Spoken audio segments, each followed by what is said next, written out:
Hello! Welcome to All A+ Essays. The best among the best. My name is Julie and I will be your instructor as we read through this is a chemistry lab report essay. The article source is embedded in the video description below. Feel free to read along. Please note that you can get a custom, plagiarism-free essay for as little as $10 a page at All A+ Essays. The link is in the description. Introduction. In this lab exercise we will evaluate the effectiveness of several indicators for the determination of the point of completion of a specific acid-base neutralization reaction. We will also determine the unknown concentration of the strong base NaO by its reaction with a known amount of the weak acid, potassium acid phthalate, HKC8H4O4, abbreviated KHP. This will be accomplished using the titration method. The KHP solution will be created and its volume and concentration recorded. The KHP solution will be poured in a flask along with a few drops of one of three indicators we will be evaluating. The NaO solution will be poured into a burette, with volume markers, and will be used as the titrant. The strong base will be added slowly to the acidic solution, gradually neutralizing the acid. The volume of base added can be determined by the difference in the initial and final volume marks on the burette.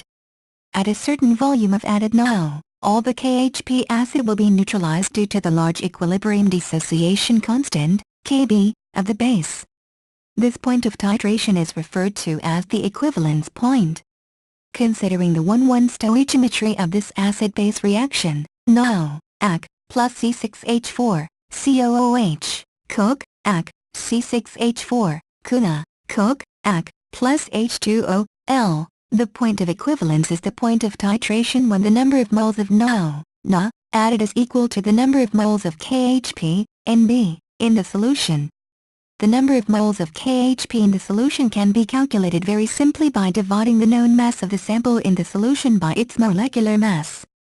The unknown concentration of the NaO can then be calculated in the following manner. At the point of equivalence of a reaction of 1:1 stoichiometric ratio, Na equals Nb. The number of moles of a solute is the concentration times the volume, N equals Vc. Thus Vc equals VBCb. Knowing all other variables we can solve for Cb by restructuring the previous equation as Cb equals Ca VbVa. However, in order to determine the equivalence point the dissociation of the indicators being used must coincide with the pH at the equivalence point. The indicator, a weak organic acid, will dissociate at a certain pH. The dissociation of an indicator is concurrent with a color change or some other physical change which informs the observer of the solution unregistered trademark S approximate pentose a decreased amount of H3O+, a product of acid dissociation, makes it more probable for the dissociation reaction of the indicator to occur since equilibrium must be maintained. Depending on the specific dissociation constant of each indicator a different H3O+ concentration, and thus pH, will trigger the dissociation of each indicator. Since we do not know the dissociation equilibrium of each indicator, we cannot calculate the exact range of pH at which a color change will appear. Thus we must repeat the titration experiment with a pH meter and record the pH of the acid-base solution per milliliter of NaO added. The results of this part of the experiment will be used as the correct reference in order to determine which indicators change color at a pH range that coincides with the approximate pH at the equivalence point of the given titration. The calculations of the concentration of NaO must thus exclude the unsuitable indicator, S.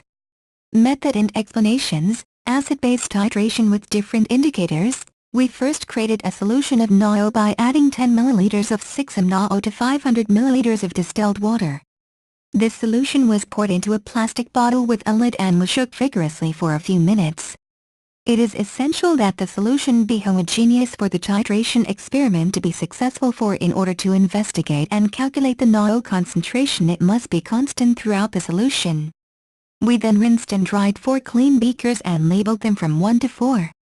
We weighed precisely 0.50 g of KHP in each beaker, with an accuracy of plus 0.001 g.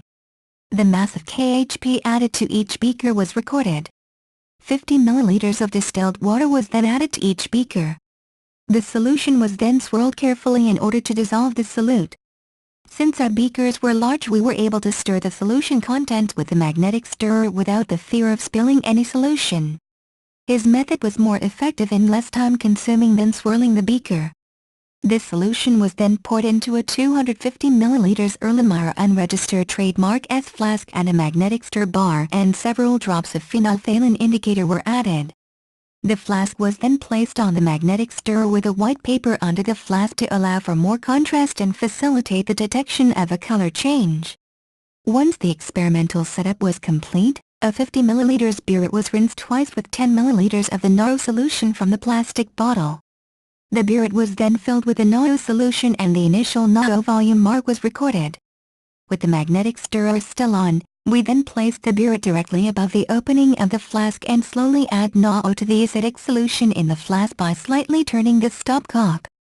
It is essential that the magnetic stirrer be mixing the solution continuously so that there is no delay due to the time it takes for the hydronium ions to collide with the hydroxide ions. The instant the color of the solution changes permanently from clear to pink, the stopcock must be closed and the final NaO volume mark must be recorded.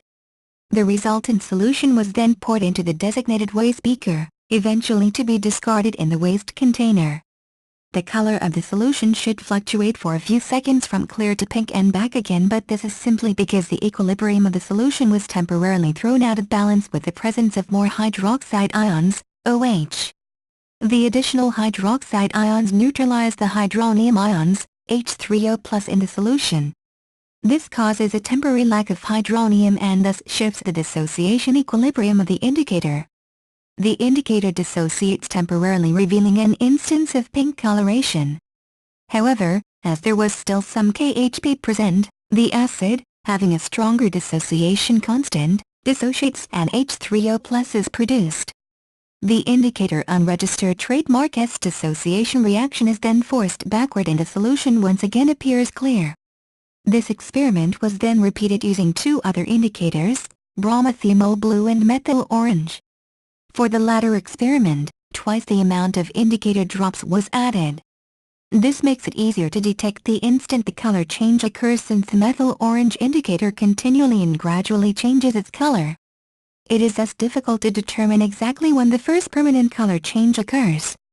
The gradual color changes of this indicator may be due to multiple steps of dissociation which may occur, for example if the acid can release more than one H+ ion. This is simply a speculation. Do you know why the color change is so gradual? The experiment was then repeated once more. This time no indicator was used. Rather, a pH meter was used to devise a correct reference with which to determine which indicators are appropriate for the determination of the equivalence point for this specific reaction. The experimental setup is the same as previously, however, we also inserted the probe of a pH meter in the flask. The probe was rinsed with distilled water and dried. We then proceeded with the experiment, recording the pH of the solution after every ml of added NaO. With these results we then constructed a titration curve and determined which indicator, S, was inappropriate for this experiment so that we may calculate the experimental concentration of NaO excluding the unsuitable indicator, S. Thank you for taking your time to listen to me. I hope you enjoyed learning about this as a chemistry lab report essay as much as I did. Kindly remember that you can get a custom, plagiarism-free essay at all A+ essays for as little as $10. The link is in the description. See you next time.